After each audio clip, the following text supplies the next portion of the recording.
Ô vous qui devintes croyants, croyez en Allah, en son messager, au livre qu'il a révélé à son messager et au livre qu'il révéla auparavant.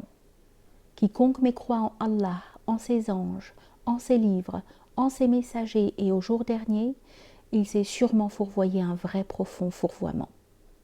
Certes, ceux qui devinrent croyants, puis devinrent mécréants, puis devinrent croyants, puis devinrent mécréants, puis accrurent leur mécréance, Allah n'est pas en passe de les absoudre ou de leur indiquer une voie. Annonce aux hypocrites qu'ils auront sûrement un douloureux châtiment.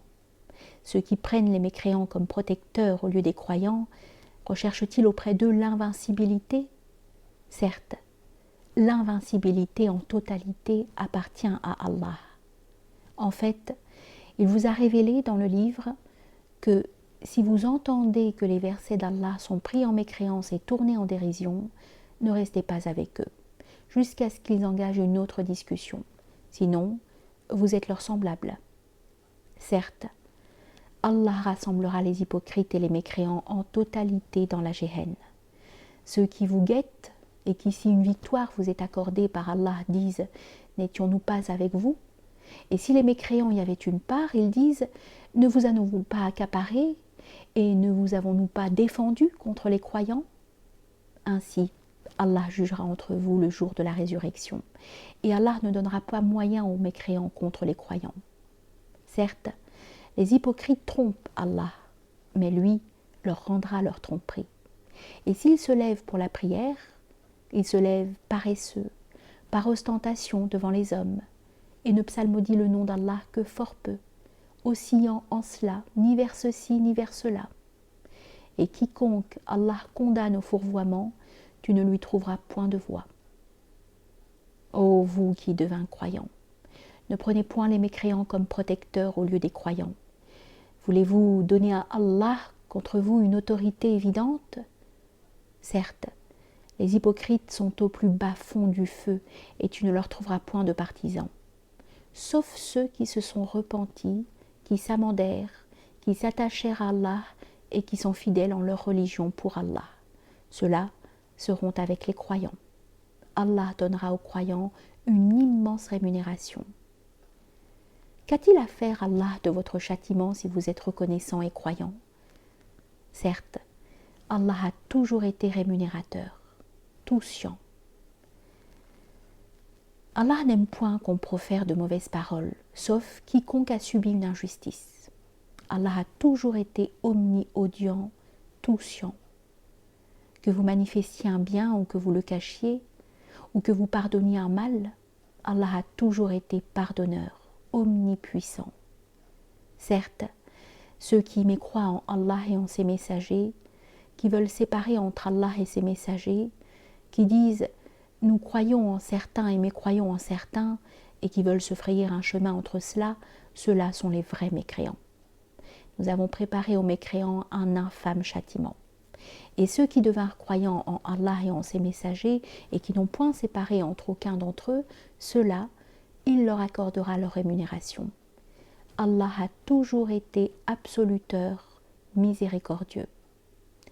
Les gens du livre te demandent de faire descendre sur eux un livre du ciel. En fait, ils avaient demandé à Moïse quelque chose de plus grave que cela.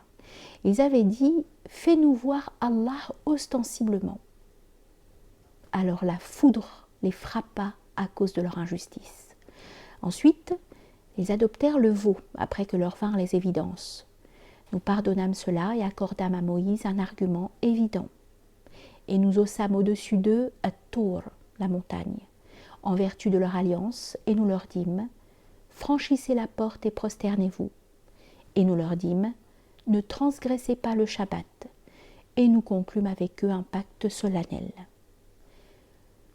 En raison de leur violation de l'alliance, de leur mécréance en les versets d'Allah, des prophètes qu'ils ont assassinés sans aucune juste cause et de leur dire « Nos cœurs sont incirconcis », mais c'est Allah qui les a scellés en raison de leur mécréance, car peu nombreux sont ceux qui croient, et en raison de leur mécréance et de leur profération, une immense calomnie contre Marie, et en raison de leur dire « C'est nous qui avons tué le Messie Jésus, fils de Marie, le messager d'Allah », Ils ne l'ont point tué, et ils ne l'ont point crucifié, et il leur sembla. Certes, ceux qui divergèrent à son sujet doutent de cela. Ils n'en ont aucune connaissance, sauf que de suivre la conjecture. En toute certitude, ils ne l'ont point tué. Mais Allah l'a élevé vers lui. Allah a toujours été invincible, sage. Il n'est personne des gens du livre qui ne croira sûrement en lui avant sa mort. Et le jour de la résurrection, il sera témoin contre eux. Il n'est personne des gens du livre qui ne croira sûrement en lui avant sa mort.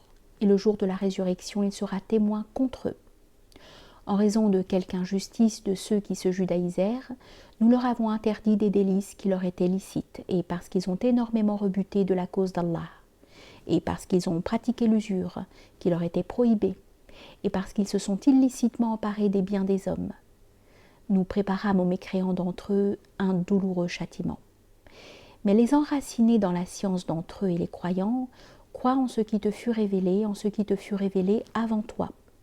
Ceux qui accomplissent la prière, qui s'acquittent de la zakat, qui croient en Allah et au jour dernier, et plus particulièrement ceux qui accomplissent la prière, ceux-là, nous leur accorderons une immense rétribution. C'est nous qui t'avons inspiré comme nous inspirâmes Noé et les prophètes après lui. Nous avons inspiré Abraham, Ismaël, Isaac, Jacob, les tribus, Jésus, Job, Jonas, Aaron et Salomon. Et nous avons donné à Zabour à David. Et des messagers dont nous t'avons raconté l'histoire auparavant, et des messagers dont nous ne t'avons pas raconté l'histoire. Mais Allah a parlé à Moïse un vrai parler. Des messagers annonciateurs et avertisseurs, afin que les hommes n'aient aucun argument devant Allah après les messagers. Allah a toujours été invincible, sage.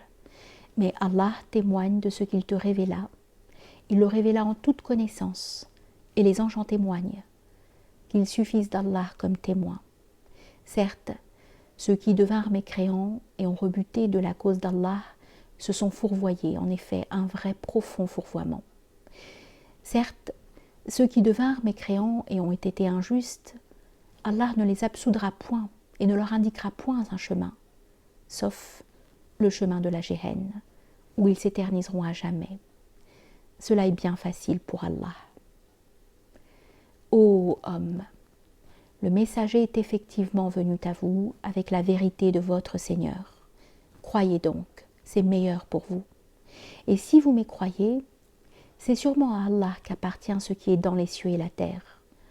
Allah a toujours été tout-sciant, sage. Ô gens du livre, n'exagérez pas dans votre religion et ne dites sur Allah que la vérité.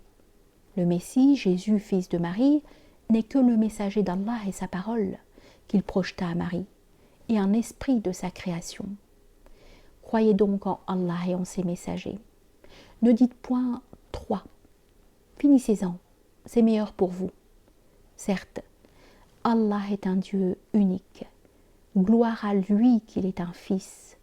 À lui appartient ce qui est dans les cieux et ce qui est dans la terre, qu'il suffise d'Allah procurateur. Le Messie ne s'abstiendrait point d'être un serviteur d'Allah, ni les anges tout proches. Quiconque s'abstient et s'enorgueillit de l'adorer, il les conduira sûrement en totalité vers lui. Quant à ceux qui devinrent croyants et ont fait les œuvres méritoires, il leur acquittera alors complètement leur rémunération et il leur ajoutera de sa munificence. Quant à ceux qui s'abstinrent et s'enorgueillirent, il les châtiera un douloureux châtiment et ils ne se trouveront à l'exclusion d'Allah ni protecteurs ni partisans. Ô homme, une preuve vous est venue en fait de votre Seigneur, et nous vous révélâmes une lumière évidente. Quant à ceux qui devinrent croyants en Allah et se sont attachés à lui, il les fera entrer dans une miséricorde de sa part et une munificence, et leur indiquera vers lui un chemin de rectitude. Il te consulte, dit Allah vous donne consultation sur l'héritage collatéral. Si quelqu'un meurt et n'a pas de fils, mais il a une sœur, elle a droit à la moitié de ce qu'il a laissé. Et lui hérite d'elle si elle n'a pas de fils. Si elles sont deux, elles ont droit aux 2/3 de ce qu'il a laissé. Si ce sont des frères, hommes et femmes, alors le mâle a droit à la part de 2 femelles. Allah vous l'explicite afin que vous ne vous fourvoyez point. Allah est tout sciant de toutes choses.